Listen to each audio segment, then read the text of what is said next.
Muito feliz de trazer esse tema, que foi um tema, assim, bem desafiador de fazer, porque eu tive que realmente que ir atrás de muitas referências, assim, de ver a visão do neurologista, do emergencista, do pediatra, do clínico, juntar um pouco de tudo, buscar o que tinha de novo para fazer essa aula, que é uma aula realmente bem desafiadora, assim, engloba muitos temas, assim, muitas doenças, né? E eu tentei fazer de um modo que ficasse o mais didático possível para vocês. Espero que vocês aproveitem bastante. Então, o rebaixamento de sensório, né, por definição, ele é uma falha aguda dos sistemas neurais que controlam a vigília e a consciência, né, caracterizando por uma ausência de resposta verbal, motor e ocular sustentada, né. Então, tem essa característica de ter realmente uma demora, né, tem esse prejuízo na consciência que tem se mantido, né, porque a gente tem algumas situações que a gente vai ver, como por exemplo, pós-ictal, que o paciente tem essa falha aguda, né, mas que tem uma recuperação espontânea. E isso é considerado uma emergência neurocrítica, porque junto ali de insuficiência respiratória aguda e de choque, são condições que podem levar o paciente a óbito em pouco tempo, né? Então, a gente precisa realmente intervir, porque tem muitas dessas causas que são reversíveis e que a gente precisa realmente fazer isso de modo rápido para prevenir os danos cerebrais. E aí, antes de começar, a gente tem que entender como é que é a fisiologia da consciência, né? A consciência, ela tem duas características principais. O nível, que é como se fosse a quantificação dessa consciência, né? Que a gente vai usar várias escalas dele de Glasgow, o Glasgow com a pupila, a escala FOR, vamos falar sobre várias outras escalas. E o conteúdo, que é aquele paciente que muitas vezes tem um nível de consciência preservado, mas o conteúdo da fala está desorientado. É aquele paciente que está falando, está alerta, mas com o conteúdo da fala totalmente desorientado, que a gente pode ver em algumas encefalopatias. O paciente não chega a evoluir com rebaixamento, ou seja, com alteração da quantidade da consciência, mas altera a qualidade, né? E quem controla a nossa consciência começa com o sistema, o SR, o SARA, né? Sistema Ascendente Reticular, de ativação reticular ascendente, tá? SARA, que ele começa aqui na região da ponte, certo? Na região aqui mais inferior mesmo da ponte, e aí daqui da região da ponte ele passa para o diencéfalo, né, passa pelo tálamo, e do tálamo ele manda, envia os comandos para o córtex, que é que vão trazer mais conteúdo, né, para essa consciência, mas ela se inicia lá na região da ponte, do mesencéfalo. Então essa região aqui toda, ela é muito importante para determinar a consciência. Por isso que, assim, essa fisiopatologia é interessante para a gente saber o que é que pode levar a uma alteração do nível de consciência. Então, a gente pode ter situações, tanto que a gente tem encefalopatia difusa, multifocal. Então, por exemplo, no paciente com uma meningoencefalite, eu vou ter uma alteração cortical difusa, e aí mesmo o meu SARA, né, o meu sistema ativador reticular ascendente, estando ok aqui na minha ponte, no meu mesencéfalo, tálamo e tudo, quando chega no córtex esse comando eu tenho uma encefalopatia difusa e acaba tendo um prejuízo, seja na qualidade ou na quantidade dessa consciência, e o paciente se apresentando com desorientação ou com rebaixamento. É o caso também, por exemplo, da encefalopatia hepática, né, da uremia, enfim. E eu também posso ter situações em que eu tenho um coma estrutural de fato, né? Eu tenho alguma coisa, alguma lesão prejudicando esse sistema, né? Seja aqui diretamente na região de ponte, mesencéfalo, tálamo, enfim, que aí seria o coma estrutural infratentorial, como quando eu tenho uma situação de uma lesão muito extensa, que acomete um hemisfério inteiro, certo? Que aí isso também vai se manifestar com alteração do nível de consciência. Então, a gente basicamente tem causas estruturais e causas não estruturais, do tipo encefalopatia difusa, certo? Isso aqui é o que vai determinar a clínica do nosso paciente. E aí, como é que a gente vai fazer, como é que a gente vai seguir esse fluxograma da apresentação do paciente? Então, a estabilização inicial, né, vai ser sempre o ponto que a gente vai partir no contexto de emergência, né, o TAP, o ABCDE. Durante o processo de estabilização, a gente já vai meio que fazendo uma anamnese e um exame físico já dirigido para tentar entender as causas, né, desse rebaixamento de sensório. E a gente tenta dividir em passos, assim, mas acontece que isso aqui acontece muito ao mesmo tempo. Muitas das situações a gente vai identificando e já intervindo ao mesmo tempo, né? E aí, com base no que a gente encontrar de anamnese, exame físico dirigido, a gente consegue estabelecer um diagnóstico diferencial, Vou falar para vocês depois de um fluxograma, uma sugestão de fluxograma de abordagem, para que a gente possa fazer uma intervenção direcionada à etiologia, né? Uma boa parte do que eu vou trazer aqui para vocês foi do ENLS, né? Ele é como se fosse, do mesmo modo que a gente tem o PAUS, tem o ACLS, a gente tem esse Life Support voltado especificamente para emergências neurológicas. E é bem interessante essa vivência também, né? Então, juntando o que o emergencista, o que o neurologista tem para falar sobre isso, tá?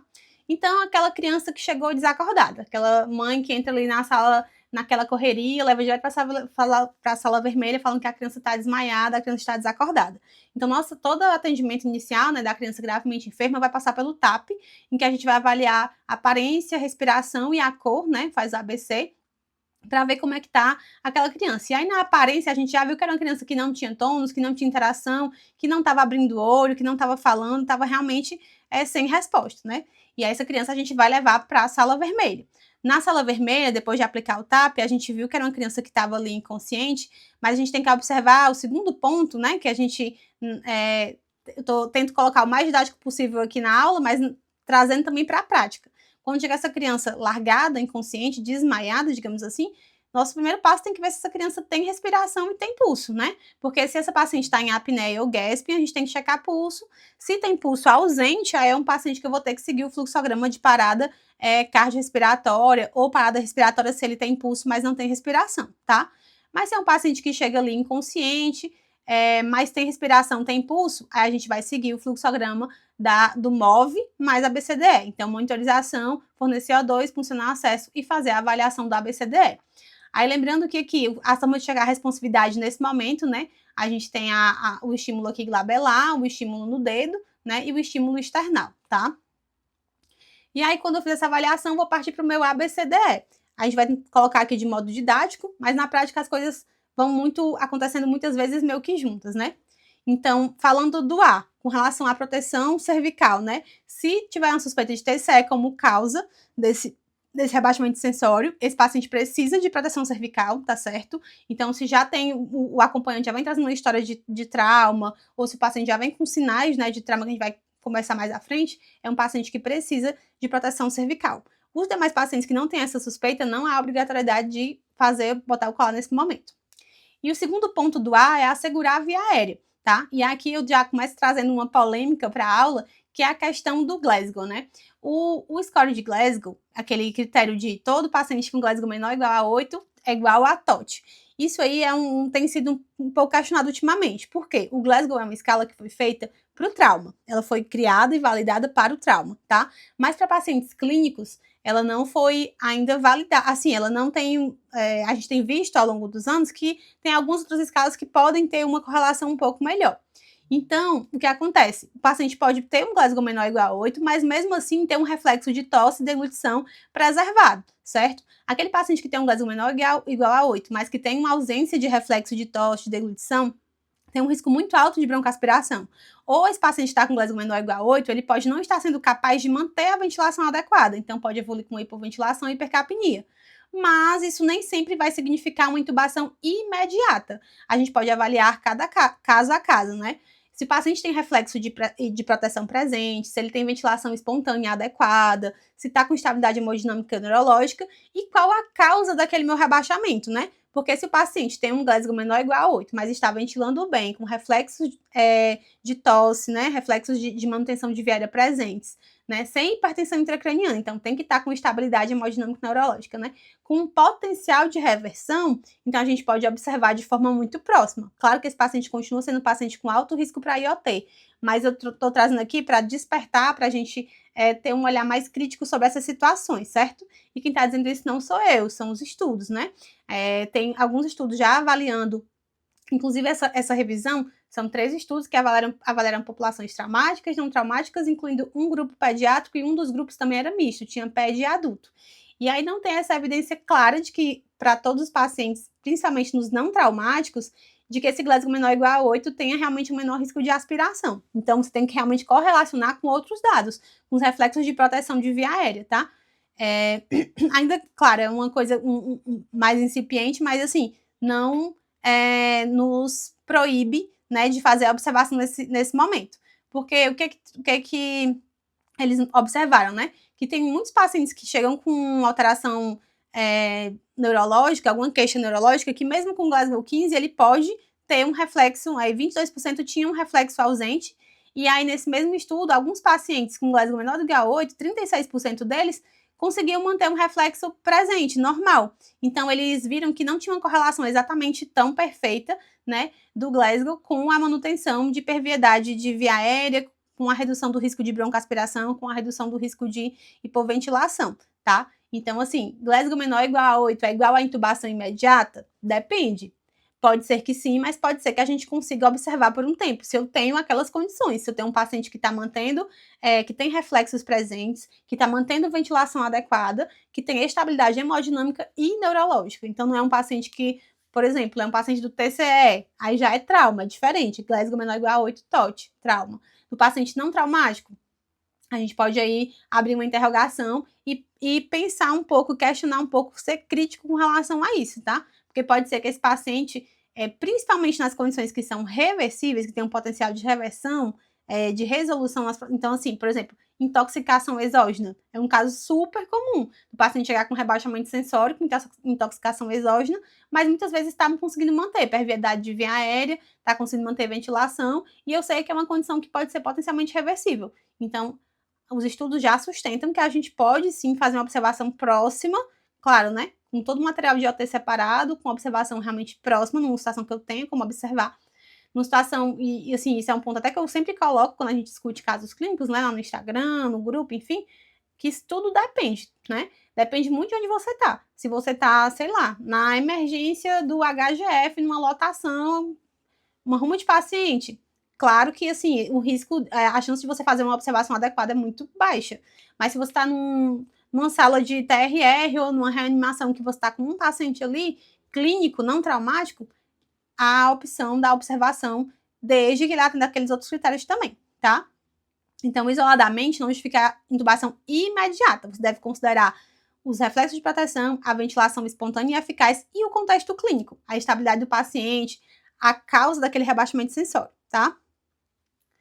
E aí, entrando para o B, a gente vai fazer a avaliação respiratória e definir suporte ventilatório, né?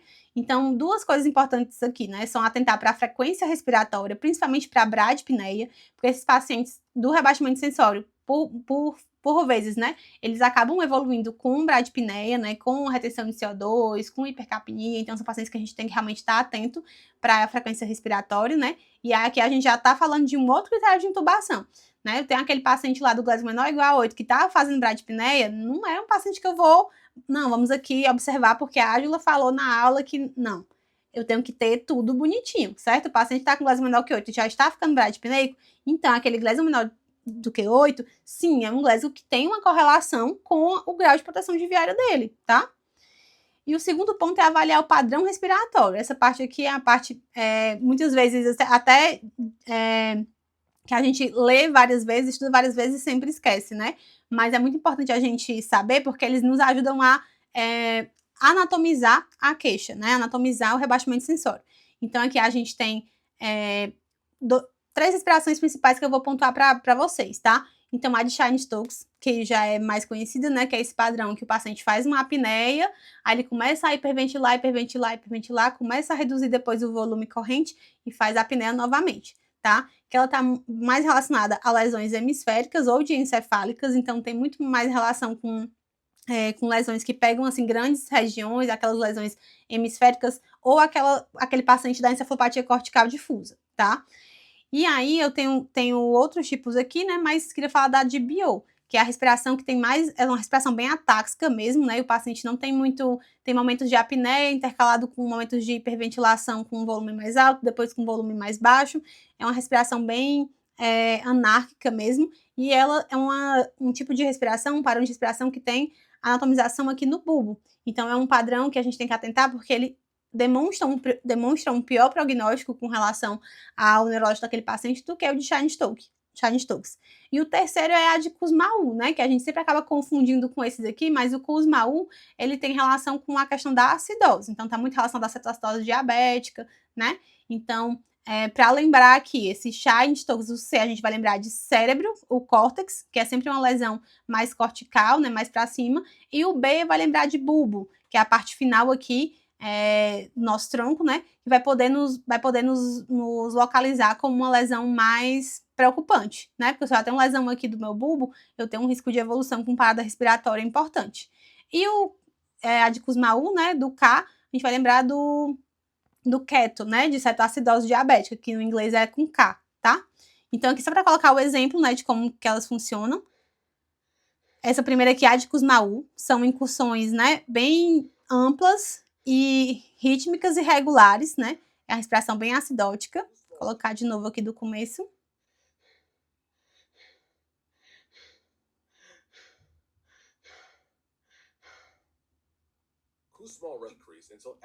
E essa daqui é a de Shine Stokes, que eles observem que ele vai fazer esse padrão crescendo, decrescendo e apneia.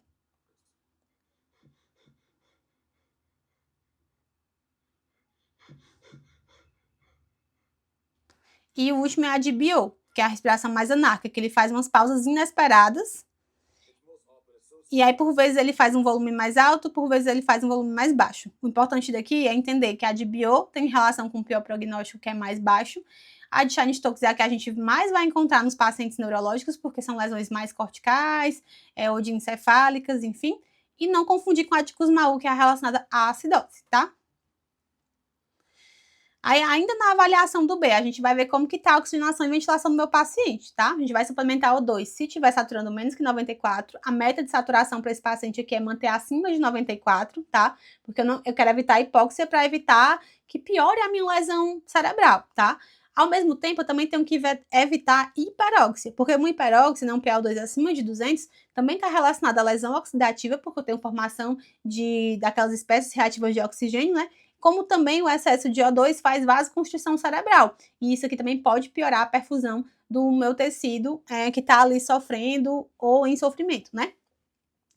E eu tenho que avaliar também como está a minha ventilação. Então, se o paciente está realmente fazendo um esforço ineficaz, né, se está retendo CO2 de um modo importante, também é um paciente com critérios para IoT. Então, a bradipneia / fadiga, né, o paciente do A, que a gente já discutiu extensamente, e aquele paciente que faz uma retenção de CO2 com repercussão, com acidemia importante. São pacientes que a gente tem que considerar a ventilação assistida. E aqui, né, vocês sabem que eu sou sempre uma defensora da VNI, mas falando de VNI nesse contexto aqui, é muito difícil defender, porque um dos critérios para a gente indicar VNI é um sensório adequado, e a nossa aula é de rebaixamento de sensório, né? Então, em geral, um paciente desse aqui que está com prejuízo da ventilação, vai ser um paciente para IoT, tá? Com relação ao C, a gente vai avaliar a pressão arterial, né? Porque tanto a hipotensão está relacionada ao risco de hipoperfusão cerebral, então é um paciente que eu tenho que manter uma PA adequada para manter pressão de perfusão cerebral, como eu tenho que ficar atento para a hipertensão, porque ela pode ser um sinal de hipertensão intracraniana.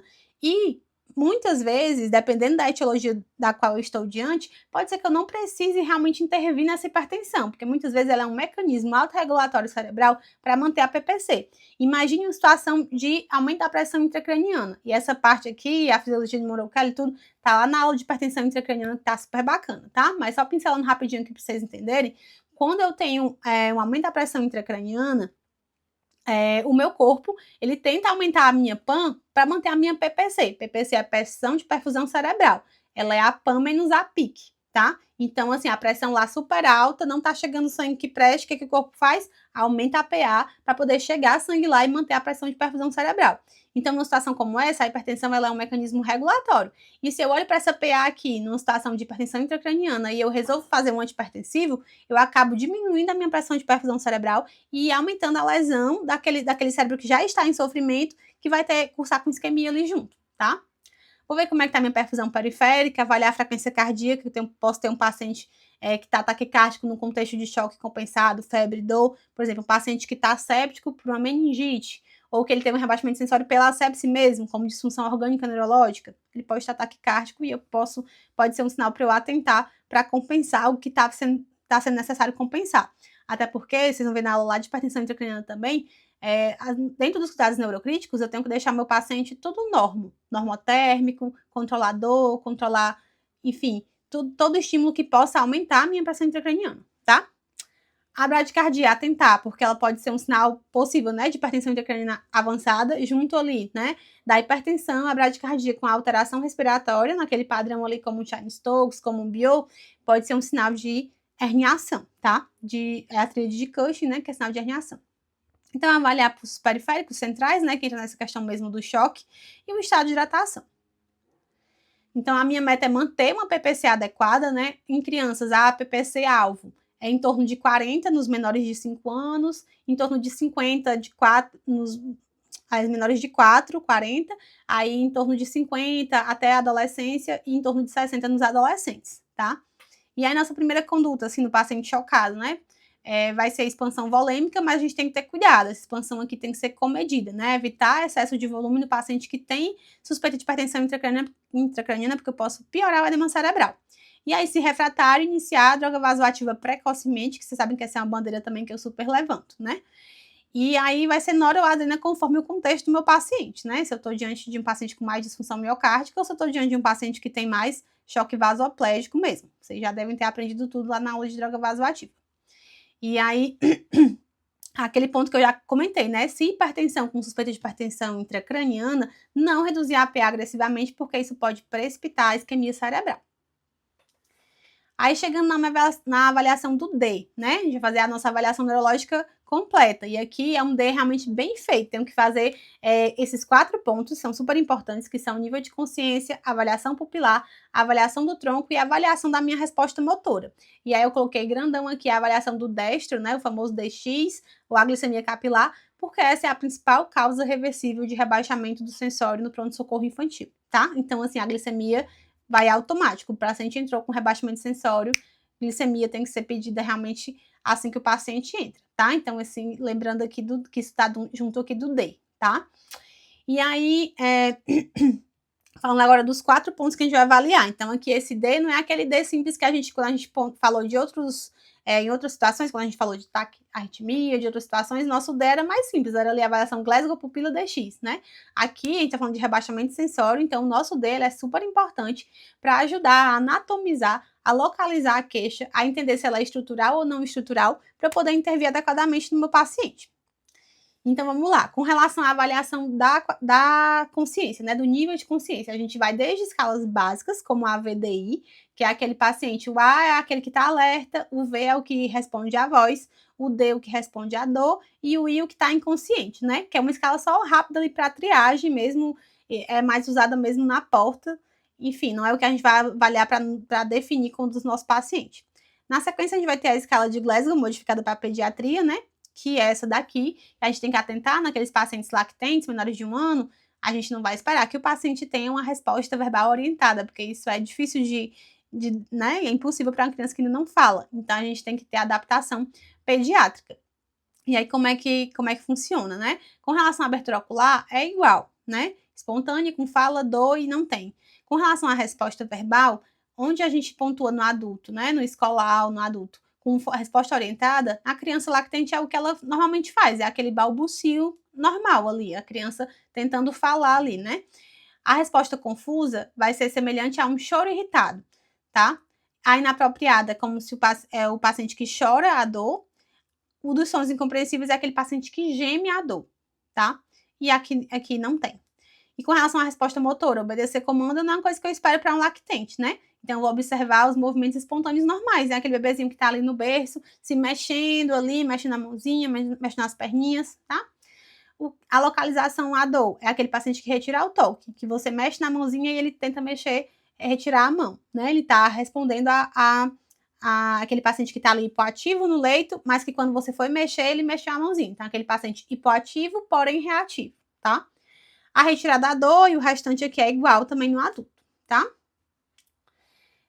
Aí tem a escala de Glasgow, né, adaptada com a avaliação pupilar, que é aquele que você vai avaliar a pupila e você vai perder pontos de acordo com a relação pupilar. Então, nosso Glasgow, o menor Glasgow possível é 3, né, quando eu avalio o Glasgow normal. O Glasgow pupilar, eu faço a avaliação da pupila, e se o paciente está com as 2 pupilas isocóricas fotorreagentes, continua 3. Se ele tem alteração em uma pupila, aí ele perde mais um ponto, fica 2. E se ele tem alteração nas 2 pupilas, por exemplo, pupilas ambas midriáticas fixas, sem fotorreação, ele vai perder 2 pontos, e aí eu fico com Glasgow de 1, tá? E por último, vou falar para vocês dessa escala, que é a escala FOR, tá? Porque como eu falei lá no começo, o Glasgow foi uma escala criada e validada no contexto de trauma. Mas no contexto do paciente não traumático, a gente não tem ainda uma escala que seja, assim, bem correlacionada, né? A gente acaba usando muito o Glasgow, assim, de modo universal. Mas no adulto, já é o meu padrão principalmente entre os neurologistas, usarem mais essa escala, que é a escala FOR, que é essa aqui, Full Outline of Responsiveness, né? Então, assim, o que ele avalia? São 4 domínios que ele vai avaliar: resposta ocular, que é bem parecido com a resposta ocular que a gente já faz no Glasgow, só que aqui ele pede para o paciente seguir, fazer a movimentação ocular, né? Com relação à resposta motora, ele tem até sinais específicos que você pede para o paciente fazer, né? Com relação, o outro domínio super interessante é a avaliação dos reflexos de tronco encefálico, porque isso é muito interessante para eu definir onde que está a minha lesão. Porque a gente acabou de falar sobre essa questão do Glasgow, que é importante eu ver se o paciente está com reflexo de proteção e tal. E isso é uma coisa que o Glasgow não me diz. Ele só me diz se está menor ou igual a 8 ou não, mas ele não me avalia, ele não me dá dados, inclusive, assim, de progressão, longitudinais, de acompanhamento, tá? Porque se tem um paciente que na minha primeira avaliação estava com todos os reflexos de tronco presentes, na minha segunda avaliação, no período da tarde, ele já está começando a perder reflexos, então eu tenho uma noção muito melhor evolutiva do que eu só olhar o Glasgow, porque esse paciente aqui que está piorando reflexo de tronco, ele continuaria com o mesmo Glasgow, por exemplo, tá? E o quarto ponto é avaliar a respiração. Então, ele não, o máximo que ele vai é 16, né? E o critério que eles usam para considerar um paciente com necessidade de OT aqui é 8, menor do que 8, tá? É interessante também, é uma escala interessante para o paciente entubado, porque não pontua na parte da parte verbal. Então, o PAPED também é interessante, porque a parte de fala, né? Não tem como a gente pontuar nas crianças menores que ainda não falam. E é um estudo que já tem alguns estudos aqui, como esse, tentando validar, né, para pediatria, e mostrando, inclusive, uma correlação interessante com mortalidade quando comparado ao Glasgow, certo? Pode ser uma coisa que no futuro a gente passe a usar mais, mas é uma escala bem interessante para a gente aplicar quando tiver um paciente, quando vocês pegarem aí pela residência, pegarem um paciente neurológico, tentar aplicar essa escala, até para ir se habituando, né, com ela. Aí o terceiro ponto, né? Aliás, o segundo ponto, a gente acabou de falar do B, a gente falou agora de nível de consciência. Agora a gente vai fazer o segundo ponto, que é a alteração pupilar, tá? E aí, pupila, né? O esperado. Pupilas isocóricas e fotorreagentes a gente costuma ver principalmente no paciente sem lesão estrutural. Então, a gente vai lembrar muito do paciente com coma metabólico, tóxico, aquelas causas mais que geram aquele primeiro padrão que eu mostrei no primeiro slide, que é aquele padrão de encefalopatia difusa, tá? O paciente com miose bilateral, tanto pode ser um padrão de uso de opioides, né, intoxicação por opioides, que a gente sempre lembra, como pode ser um padrão de lesão pontina, aqui embaixo, tá? Quando tem lesão pontina, o paciente pode evoluir com miose bilateral, tá? Então, assim, se eu tenho um paciente com um Glasgow 3, com um FOR 3 ou 4 baixo, e que tem uma alteração pupilar do tipo miose, que não teve resposta a, por exemplo, a naloxona, já que você achou que era uma intoxicação por opioide, tenho que ficar alerta que o paciente pode ter uma lesão pontina, que é uma lesão muito mais grave do que uma lesão do tipo intoxicação por opioides, tá? A midríase unilateral, que é super preocupante também, porque é sugestivo de herniação aqui do uncus, né? Eu tenho um comprometimento ali do terceiro par, né? Do óculo motor daquele lado. Então, eu tenho que ficar realmente bem preocupada pela questão do risco de herniação e parada respiratória. E eu posso ter o padrão de midríase bilateral, que ambas dilatadas e não reativas. A midríase pode ser bilateral ou fotorreagente ou bilateral fixa, né? A não fotorreagente, geralmente, é a lesão aqui mais baixa também, tá? A lesão aqui mais próxima do tronco, lesão mesencefálica grave ou sinal de anóxia grave. Então, esse padrão de midríase bilateral fixa é geralmente o que a gente vê no paciente da ME, da morte cefálica, aquele paciente que tem suspeita de morte cefálica. Por isso que a gente, toda a vida, pós-PCR ou naquele paciente neurológico crítico, a gente fala assim, vixe, abriu pupila, né? Essa é a preocupação, porque a gente tem aqui lesão realmente mesencefálica, tá? Então, a gente já percebe que é uma lesão que está caminhando para perder reflexo de tronco. Se está caminhando para perder reflexo de tronco, a gente está com lesão bem mais grave do que quando a lesão é cortical.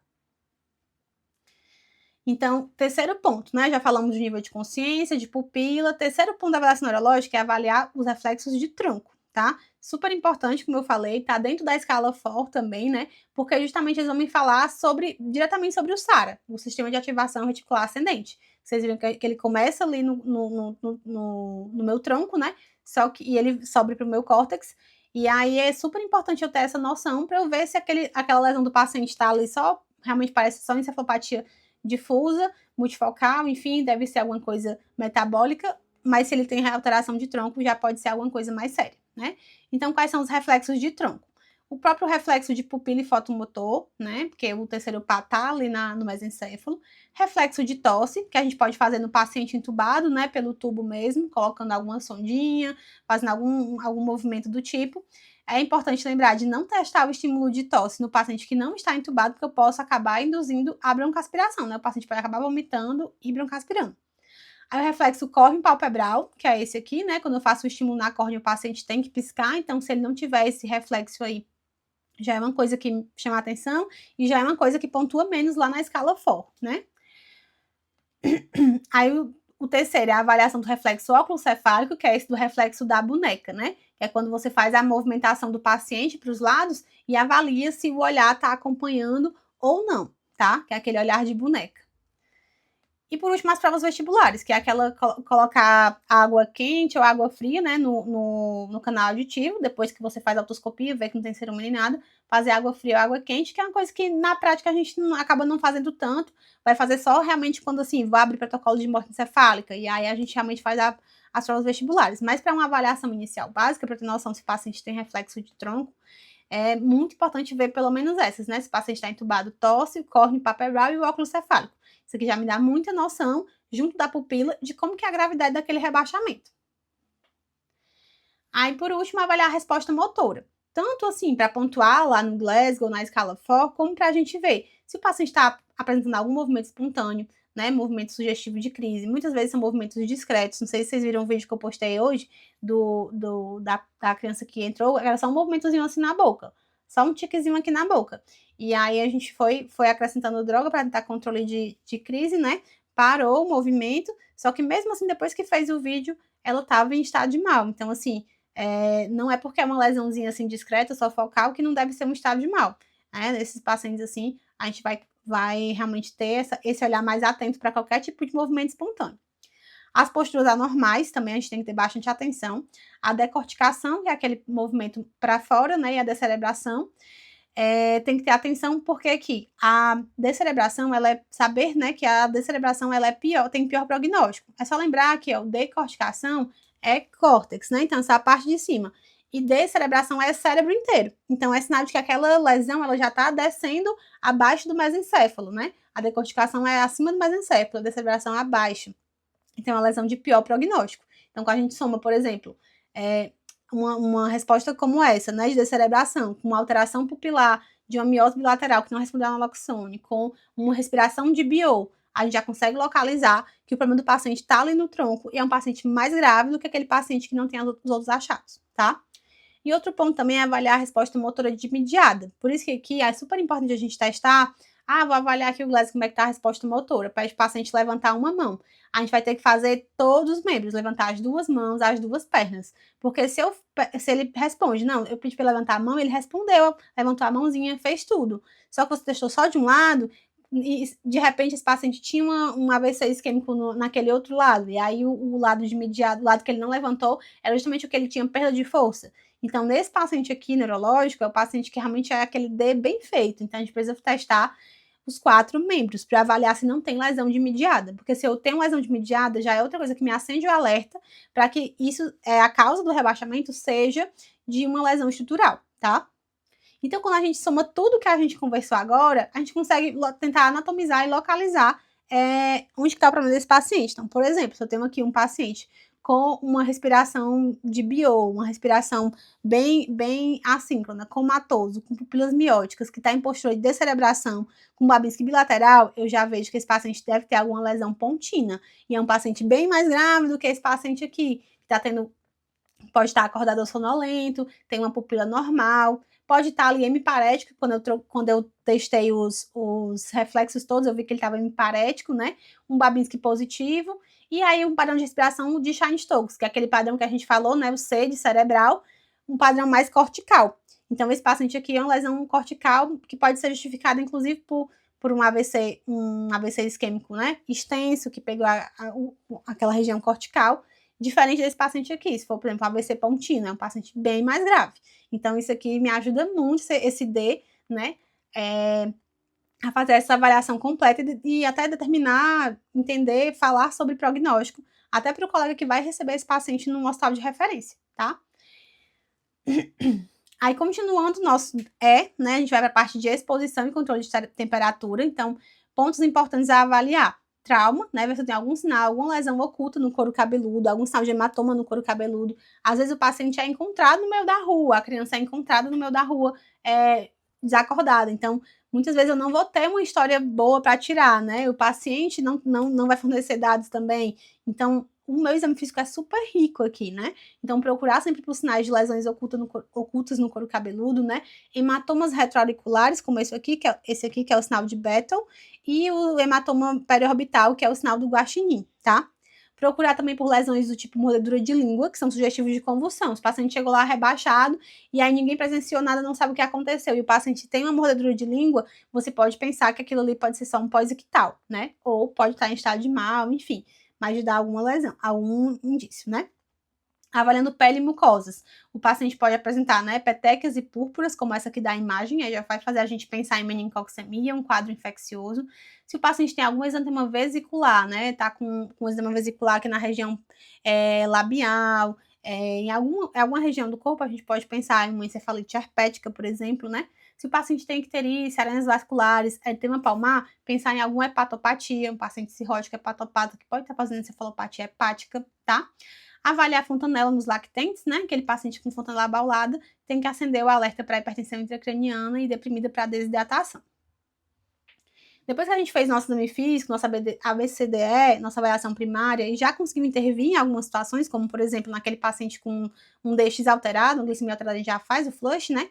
A gente vai para a segunda parte, que é a minha anamnese dirigida, que é aquele famoso sample, né?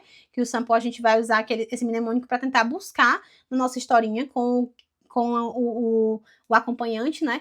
Ver se a gente tem alguma coisa para tentar esclarecer a etiologia daquele rebaixamento. Então, sinais e sintomas, saber se houve algum sintoma antes do coma.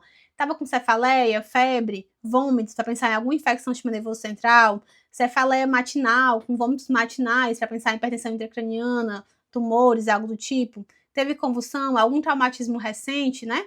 Uso de tóxicos, de álcool, de alguma substância ilícita, principalmente nos adolescentes. Estava irritado ou letárgico nos últimos dias, né? Nos menorzinhos. O A de alergias, né? A anafilaxia pode se apresentar também com rebaixamento sensório, o paciente chega chocado, um choque anafilático, com rebaixamento sensório, né? Medicações em uso, tanto se o paciente faz uso de modo rotineiro, se é um paciente que já faz uso de benzodiazepínico para controle de crise, já faz uso de opioide, algum anticonvulsivante, como assim, na casa também do paciente, familiares fazem uso, né? Porque em pediatria não é incomum a gente ter intoxicação exógena acidental, do paciente pegar realmente o remédio de alguém e acabar utilizando, né? E quando a gente está também no contexto de ambiente hospitalar, chamado para atender um paciente com rebaixamento sensório, olhar a prescrição desse paciente, o que é que tem aqui na prescrição que pode justificar? Já tive 3 situações de pegar paciente com rebaixamento sensório no hospital e ser intoxicação por opioide, paciente que está desmamando fentanil, né? Fez uso de fentanil na UTI, tá desmamando fentanil com metadona, por exemplo. E a metadona, a administração dela pode ser muito errática. É um comprimido diluído em 10 ml para você fazer, às vezes, 0,8, 1 ml. Então, a chance disso aí ser mal manipulado e o paciente receber uma dose alta não é infrequente, não é incomum. Então, assim, às vezes acaba o paciente recebendo uma dose bem mais alta do que deveria ter recebido, né? Se o paciente usa insulina, o paciente DM1, avaliar a hipoglicemia, né? Se o paciente faz uso de antidepressivo, algo neuroléptico, avaliar o risco de síndrome neuroléptica maligna. Com relação ao passado médico relevante, o paciente diabético para hipoglicemia, hiperglicemia CAD, né? Que pode levar a rebaixamento sensório. Se o paciente já tem histórico de epilepsia, se tem histórico de cardiopatia, por exemplo, será que fez um AVC embólico paradoxal, né? tem histórico de infecções recentes, era um paciente que já vinha aí com um quadro de uma IVAS, e onde é que a paciente que teve agora por último, do estado de mal, era um paciente que já tinha 2 semanas de um quadro de jeca. E aí acabou evoluindo com uma clínica de meningite no final, que foi padrão viral. Então, talvez o mesmo vírus que começou ali aquele quadro de jeca, acendeu e fez a meningoencefalite, né? O L de last meal, né, para avaliar a última refeição, o risco de aspiração, a necessidade do jejum, em caso de necessidade de sedação para procedimentos, né, TC, punção ou IOT mesmo. E os eventos associados, o que aconteceu para levarem o paciente, o que aconteceu nos momentos precedentes à hora em que alguém encontrou ele comatoso, né? Queda, intoxicação acidental, se tem algum histórico ali nos últimos dias, problemas familiares, principalmente com adolescentes, né? Problemas familiares, problemas na escola, que justificam a tentativa de suicídio, né? Febre recente, e principalmente avaliar se foi súbito ou gradual. Se tem um início abrupto, né, desse rebaixamento sensório, pensar em condições como um AVE, né, o AVC, convulsão, algum evento cardíaco, intoxicação. E se é um processo mais gradual, pensar mais em situações de tipo infecção, algum distúrbio metabólico que vai piorando progressivamente, ou alguma massa que vem em expansão. Para finalizar, preparei esse fluxogramazinho aqui que consegue resumir tudo que a gente conversou, assim, né, nas principais etiologias, para a gente fazer o diagnóstico diferencial. Então, o primeiro passo, né, que a gente vai fazer a avaliação do nosso paciente com rebaixamento sensório, né, realmente viu que era um paciente com rebaixamento sensório, a gente vai fazer aquela avaliação bem completa no meu ABCDE. E o ponto aqui principal é a gente tentar definir se esse paciente tem características de lesão estrutural, ou seja, uma lesão expansiva, uma lesão tumoral, né? Que a gente sabe que tumores do sistema nervoso central são causas, a segunda neoplasia mais frequente da infância, né? O primeiro tumor sólido mais frequente da infância, porque o primeiro mesmo é a leucemia, então é o tumor sólido mais comum da infância, é tumor do sistema nervoso central. E aí, lá na aula de cefaleia, a gente vai ter uma parte para falar de tumores também, tá? Se foi sangramento, então um paciente com AVC hemorrágico e suas causas, que está lá na aula de fraqueza aguda na emergência. Paciente com isquemia, AVC isquêmico e suas causas, que também está lá na aula de fraqueza aguda. Ou se aquele paciente tem características de uma encefalopatia multifocal, aquele paciente que teve acometimento de córtex de um modo metabólico, medicamentoso, intoxicação, enfim, dividir aqui nas causas mais comuns. Então, intoxicação medicamentoso, tudo isso que a gente já conversou, desde o acidente, a intoxicação acidental, como a intoxicação intencional no paciente com tentativa de suicídio, né? Como medicamentoso mesmo no contexto de ajuste de droga anticonvulsivante, ajuste de droga intra-hospitalar, de o paciente acabar recebendo a mais do que ele precisava. A infecção, tanto a própria infecção do sistema nervoso central, as meningoencefalites, abscesso cerebral, empiema subdural, como sepse, né? A sepse, ela, de qualquer foco, ela pode levar a um rebaixamento sensório, a uma disfunção neurológica, né? Inclusive, quando tem, por exemplo, uma infecção, uma pneumonia, dando rebaixamento sensório, ou seja, uma disfunção orgânica distante do sítio de origem da infecção, está relacionado, inclusive, a um pior prognóstico dessa sepse, né? E foi o que o Phoenix mostrou pra gente. O metabólico, e aí o metabólico eu dividi aqui em causas orgânicas, né, digamos assim, relacionadas aos órgãos. Então, por exemplo, do fígado, encefalopatia hepática, do rim, encefalopatia urêmica, certo? E relacionado aos eletrólitos, as substâncias que estão ali no nosso sangue, né? Então, com relação a eletrólitos, principalmente sódio, é o mais comum, né? A glicemia, que a gente já falou, e a vitamina B12 também, que o paciente pode fazer encefalopatia relacionada a essa deficiência, tá? Aí tem as causas imunomediadas, que aí entra o ADEM, né, que é um tipo de doença desmielinizante que cursa com rebaixamento sensório porque tem acometimento cortical, diferentemente das outras duas, né, que são a neuromielite óptica e a esclerose múltipla, elas não costumam cursar com o rebaixamento de sensório, né, porque elas vão fazer lesões, né, de tipo neurônio motor, mais pontuais ali sem rebaixar. E a situação também da encefalite autoimune, que é uma coisa que a gente também costumeiramente vê na pediatria. E por último, com relação à atividade elétrica cerebral, seja aquela atividade elétrica cerebral aumentada no paciente com um estado de mal não convulsivo, né, que é aquele paciente que não tem mais eventos convulsivos, eventos motores, mas que no eletro ele está com descargas cerebrais excessivas, como aquele paciente que evoluiu para ME, né, e já não tem mais atividade cerebral, tá? Então, esse fluxograma resume mais ou menos as causas. E aí, essa tabelinha resume as características que a gente vai buscar nas causas estruturais e nas causas não estruturais. Então, o paciente com lesão estrutural, né, geralmente tem um início mais súbito, né, que é o AVC, a hemorragia, né, mais comum. E nas causas não estruturais, geralmente é mais insidioso. O mais súbito que tem é a hipoglicemia, mas o restante é mais insidioso, que é o paciente da encefalite autoimune, é o paciente da encefalopatia hepática, da uremia, é o paciente da sepsia, é o paciente da meningoencefalite, tá? Com relação às pupilas, no paciente de causa estrutural, geralmente elas fazem anisocoria ou algum tipo de assimetria, que geralmente são lesões que pegam um dos hemisférios, né? E no paciente com lesão metabólica tóxica, né, não estrutural, pode estar normal, isocórica fotorreativa, ou pode estar miótica, dependendo do metabólito que está causando aquela lesão. Por exemplo, opioide, que é o caso clássico, que faz miose, né? Então, a focalidade, né? Quando o paciente tem sinais focais, tem hemiparesia, tem sinais de tronco, isso pode ser mais estrutural. E raramente nas causas metabólicas o paciente faz déficit focal, porque é uma coisa difusa, cortical, né? O problema da inativação do SARA, né? Do sistema ativador reticular ascendente desse paciente, foi lá no córtex, na hora de chegar o comando lá no córtex, tá? As convulsões podem ocorrer no paciente com causa estrutural, né? Pode ser focal, pode ser generalizada, né? Principalmente quando é focal do tipo tumor, geralmente faz mais convulsão focal, mas pode também fazer generalizada.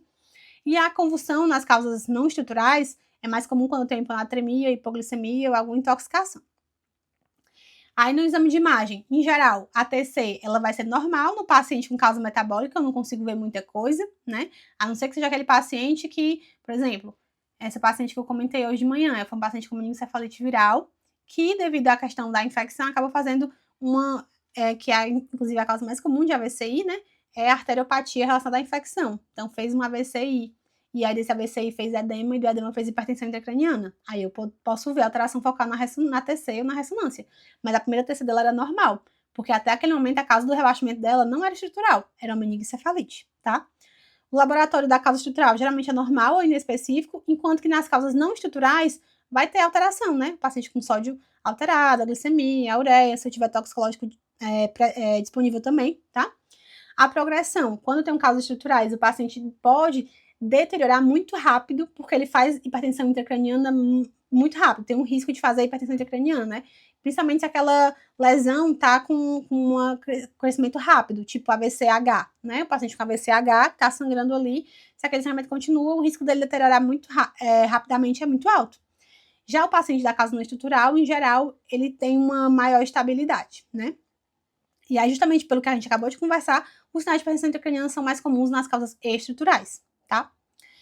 E aí, os exemplos clássicos é o que a gente já comentou, né? Nas estruturais, AVC isquêmico hemorrágico, TCE, o tumor cerebral, o paciente com abscesso. E no não estrutural é o paciente com hipoglicemia, hiponatremia, é o da encefalopatia hepática, tá? E aí, o fluxograma sugerido pela NSL, né, é a gente fazer realmente essa divisão, estrutural e não estrutural. E aquele paciente que eu acho que tem uma coisa estrutural é o paciente em que a neuroimagem tem que ser prioridade, porque muitas vezes ele vai precisar de intervenção neurocirúrgica, de alguma medida para hipertensão intracraniana, de uma salina hipertônica, de alguma coisa do tipo. Então, nesse paciente aqui, se eu vi que tinha uma coisa que me sugere, né, dessa tabela que a gente acabou de comentar, que seja estrutural, eu tenho que correr com a minha neuroimagem. Se no meu exame, na minha historinha, tá parecendo que não é muito tá parecendo que não é estrutural, pode ser um coma metabólico, eu vou precisar ainda, né, de dar a neuroimagem, não vai ser descartada, mas eu não preciso com tanta pressa, tá? E aí, quando eu faço toda essa minha abordagem inicial, né, fiz a TC e fiz aquele minha avaliação inicial dos exames básicos, né, eletrólitos, gasometria, ureia, creatina, TGO, TGP, todo aquele meu básico, né, trial básico. E aí, toda essa abordagem inicial for normal, aí eu vou considerar RM ou angio-TC, porque tem algumas situações vasculares que pode ser que a TC não veja, como, por exemplo, o PRES, né, que é a síndrome da encefalopatia posterior reversível, que é uma situação relacionada a uma emergência hipertensiva, né, e aí isso aí não vai ser visto na TC, ou algumas alterações vasculares que a TC também não consegue ver, e a anjo vai te ajudar, como, por exemplo, um AVC pontino, que ele é mais difícil de ver na TC normal, tá? Então, alguns exames mais aprofundados de neuroimagem podem ser necessários para esclarecer essas causas vasculares mais incomuns. Aí vai entrar a avaliação do meu líquor, né? O EEG, para justamente descartar o status convulsivo não epiléptico. E se eu tiver disponível também um exame toxicológico, tá? Esse é o nosso fluxograma de abordagem. E aí as take-home messages, né? As mensagens para casa. O rebaixamento sensório ele é sempre uma emergência, então a gente precisa realmente de uma identificação e intervenção rápidas, inclusive elas muitas vezes acontecem simultaneamente, né, para que a gente consiga prevenir sequelas neurológicas, prevenir o óbito desse paciente. Lembrar de aplicar o ABCDE sistematicamente e lembrar de fazer um D bem feito, avaliar aqueles 4 parâmetros que a gente comentou, o nível de consciência bem documentado, se for um paciente clínico, fazer a escala FOR, avaliação da pupila, avaliação dos reflexos de tronco e a avaliação motora nos 4 membros, para eu tentar avaliar alguma coisa focal, enfim. Lembrar que a hipoglicemia é a causa mais frequente e irreversível, né, de rebaixamento sensório. Lembrar de ter urgência na neuroimagem quando eu tenho a suspeita de que seja algo estrutural, porque em geral vou precisar intervir com urgência. E lembrar sempre de monitorar e reavaliar frequentemente, porque o que a gente pontuou, né, Glasgow, a FOR, enfim, as escalas de avaliação do sensório, as pupilas, reflexos de tronco, são marcadores dinâmicos da evolução. Então, ter isso muito bem avaliado e documentado é importante para a continuidade da observação daquela criança, tá?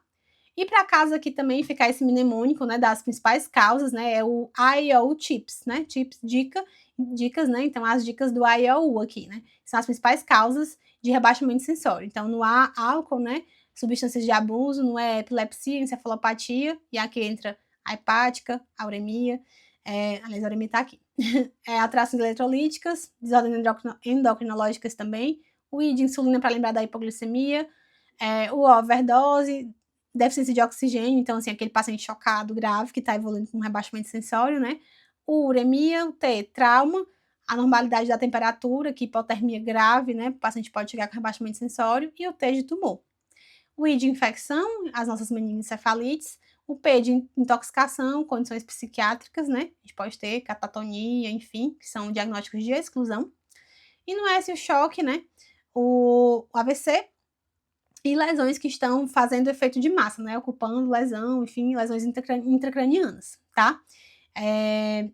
Mas a mensagem principal, assim, é realmente a gente lembrar de fazer essa avaliação sistemática e seriada para que a gente consiga aí ter um bom desfecho, intervir precocemente, entubar quem precisa ser entubado, correr com a imagem para quem precisa correr com a imagem, e assim que a gente tiver noção, não tem um sinal de hipertensão intracraniana, saber, né, o que iniciar na hipertensão intracraniana, como agir, para que a gente tenha um bom desfecho nessa criança aí e ela vá para casa bem, tá? É isso, pessoal. Aqui foram as referências. Se vocês tiverem alguma dúvida, quiserem perguntar alguma coisa,